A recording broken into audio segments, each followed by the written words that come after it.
అమ్మ, మరి మకర రాశి వాళ్ళకి ఈ 2025 సంవత్సరం అంతా ఏ విధంగా ఉండబోతోంది? మకర రాశి వారికి స్వాగతం సుస్వాగతం. 2025 సంవత్సరం ఏ విధంగా ఉండబోతోందని తెలుసుకునే ముందు దీనిలో ఉన్నటువంటి ఉత్తరాషాఢ 2, 3, 4 పదాలు, శ్రవణ నక్షత్రం, ధనిష్ట, ప్రథమ, ద్వితీయ మరి ఏ విధంగా ఉండబోతుందో తెలుసుకుందాం. జనవరి మాసం సామాన్యమైనటువంటి అనుకూలతలు, అంటే చక్కగా మంచిగా అలా జరిగిపోతూ ఉంటుంది అనమాట. హాయిగా వివాహాది ప్రయత్నాలు మాసాంతానికి ఫలించేటటువంటి అవకాశాలు కనబడుతున్నాయి. ఇది శుభవార్తే కదా. చక్కగా విద్యార్థులు అనుకూలంగా ఉంది. విద్యార్థులారా బాగా చదవండి. తర్వాత ముఖ్యంగా ఫిబ్రవరికి వస్తుల్లోకి గ్రహ సంచారం మిశ్రమంగా కనిపిస్తుంది. అధికారుల దగ్గర సంయమనం కావాలి. ఆ తర్వాత ఏంటంటే అధికారులు మిమ్మల్ని పొగిడారని బాగా పొంగిపోకండి, తెగిడారని బాధపడకండి. అందువల్ల సమస్థితిలో శీతోష్ణ సమదుఃఖేషు అంటాడు కదా భగవద్గీతలో, ఆ విధంగా ఉండడం చాలా శ్రేయోదాయకం. తర్వాత ఏంటంటే అగ్రిమెంట్లు, ఒప్పందాలు మాఘమాసంలో పూర్తి చేస్తారు. వివాహాది శుభకార్యాలకి పూర్తి చేస్తారు. అదేవిధంగా అనుకున్న పనులు విజయవంతంగా పూర్తి చేసి స్థలం లేదా ఇల్లు కానీ మీరు కొనుగోలు చేసే ప్రయత్నాలు కానీ చేసేటటువంటి మాసంగా మార్చి నెల చెప్పుకోవచ్చు. ఏప్రిల్ వస్తుల్లోకి వృత్తి ఉద్యోగాల్లో అభివృద్ధి కనపడుతుంది. అదేవిధంగా ఆదాయం బాగుంది. ఖర్చులను కొంచెం నియంత్రించుకోవాలి. రుణాల వైపుకి చూడవద్దు. వెళ్ళేటటువంటి అవకాశాలు అస్సలు తీసుకోకుండా అడ్జస్ట్ చేసుకోండి. జాగ్రత్తగా పొదుపు చేయండి. ఇప్పటి నుంచి జనవరి నుంచి ప్లాన్ చేయండి. డెఫినెట్గా మనం వాటిని అధిగమించేయాలి. అందువల్ల మే నెలకు వస్తుల్లోకి నూతన వ్యాపారాలకి శ్రీకారం చూడదామని ఆలోచనలు చేస్తారు. కానీ అవి కొంతకాలం వాయిదా వేయండి. మన టైం ప్రజెంట్ బాగాలేదు, నిన్నటి వరకు ఓకే, ఇవాళ నుంచి బాగాలేదు అని అనుకోండి మే మాసానికి వస్తుల్లోకి. తర్వాత ఏంటంటే కనుక ప్రయాణాలలో ఏమైనా మర్చిపోయి పరిస్థితులు కనపడుతున్నాయి. జాగ్రత్త, ఆ విషయం జాగ్రత్తగా ఉండండి.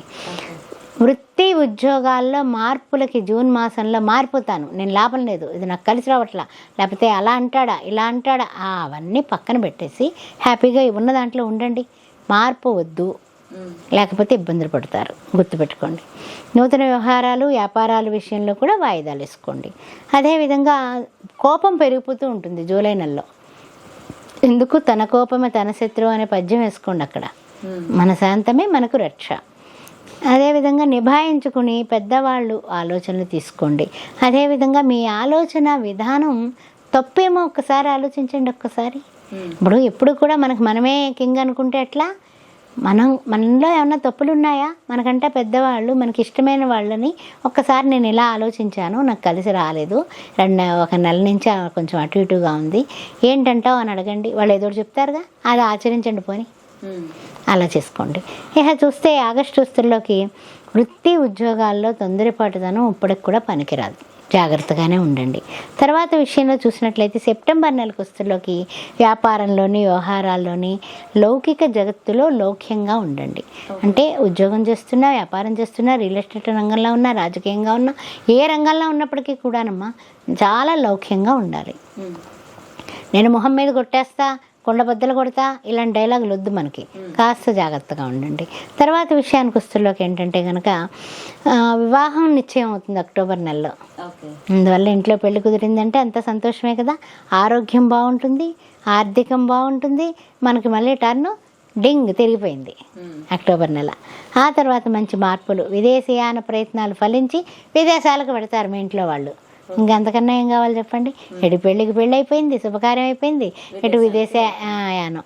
ఏమో పిల్లకే విదేశీయులకు సంబంధం వస్తుందేమో, ఆ పిల్లే పెడుతుందేమో, ఆ పిల్లాడే వెళ్తున్నాడేమో, ఏం చెప్పగలుగుతాం? నవంబర్ నెలలో చూస్తే ఉద్యోగ ప్రయత్నాలు ఫలించి నిరుద్యోగులకు ఉద్యోగాలు, వృత్తి ఉద్యోగాల్లో జీతాలు పెంపు ఉంటుంది. ఎంత తీగా ఉందండి మాట. జీతం హైక్ అయితేనా అబ్బో తిరగలేదు అనే సంతోషం కలుగుతుంది. ఉత్సాహంగా ఉంటారు, ఉల్లాసంగా ఉంటారు. పిల్లలు కూడా చాలా సంతోషంగా ఉంటారు. విద్యార్థులందరూ కూడా మంచి సంతోషంగా ఉంటారు. ఇక డిసెంబర్కి వస్తుల్లోకి వాహనాలు, యంత్రాలు, ఏమైనా సరే అద్దెళ్ళు, మార్పులు ఉంటాయి. వాహనం మార్చేస్తాం. ఎందుకంటే కనుక మళ్ళీ సంవత్సరం వస్తుంది, పెద్ద ఆఫర్ పెట్టాడు, ఈ కారు ఇచ్చేస్తే ఇంకో కారుకి 70,000, 80,000, లక్ష తగ్గించేస్తున్నాడు, 50,000 తగ్గిస్తున్నాడు అనేసి డిసెంబర్ నెలలో మార్చేసే కార్యక్రమం పెడతారు. లేదా ఏదైనా యంత్రాలు, పెద్ద పెద్ద మిషనరీస్ ఏమన్నా కొనుగోలు చేయొచ్చు. అద్దెళ్ళు కూడా మార్పు వచ్చే, ఈ ఇల్లు బాగాలేదు 3 BHK కడదాం, 2 BHK ఉంటే అలాంటి ఆలోచన. అంటే డబ్బులన్నీ బాగున్నాయి, ఇంకేంటి, ఏ ఆలోచన మంచి ఆలోచనలు, పెద్ద ఆలోచనలు వస్తాయి. శ్రమ ఏవ జయతే అని అన్నది బాగా నమ్ముకుంటూ ముందుకు పెడితే మళ్ళీ నూతన సంవత్సరం చక్కగా ఆనందంగా మీకు ప్రారంభమవుతుంది. అందువల్ల మీరు ఆనందంగా ఉండాలంటే నేను చెప్పిన మాసాల్లో కొంచెం జాగ్రత్తలు పాటిస్తే అద్భుతాలే జరుగుతాయి. ఓం శ్రీ మాత్రే నమః. అమ్మ, మరి మకర రాశి వాళ్ళు ఈ సంవత్సరం అంతా కూడా పాటించవలసిన పరిహారాలు ఏంటి? శ్రీరామ పట్టాభిషేకం పటం మీ ఇంట్లో లేకపోతే తెచ్చుకుని పెట్టుకొని ప్రతి బుధవారం నాడు చక్కగా ఆయనకి పానకం, వడపప్పు, చలిమిడి, అరటిపళ్ళు, కొబ్బరికాయ నివేదన చేసి శ్రీరామ రామ రామేతి రమే రామ మనోరమే సహస్రనామ తత్తుల్యం రామనామ వరాన్నని శ్రీరామ జయరామ జయ జయ రామ అనుకుంటూ చదువుకొని ఆయన్ని పూజించి రాముల వారి అష్టోత్తరంతో ఈ సంవత్సర కాలం కూడా రాముల వారిని గట్టిగా పట్టుకుని ఎక్కడ కూడా విడిచిపెట్టకుండా శ్రీరామ అనేది రాయడం, రామకోటి మొదలెడితే అద్భుతాలు జరుగుతాయమ్మా. ప్రతి బుధవారం గోమాతను దర్శించుకోవడం, ముమ్మారు ప్రదక్షిణాలు చేసుకోవడం, గోమాతకి చక్కగా పచ్చపెసలు, అరటిపళ్ళు పట్టుకెళ్ళి తినిపించడం బెల్లంతో కలిపి, తప్పనిసరిగా మీరు ఉన్న స్థితి నుంచి ఉన్నత స్థితికి పెడతారు.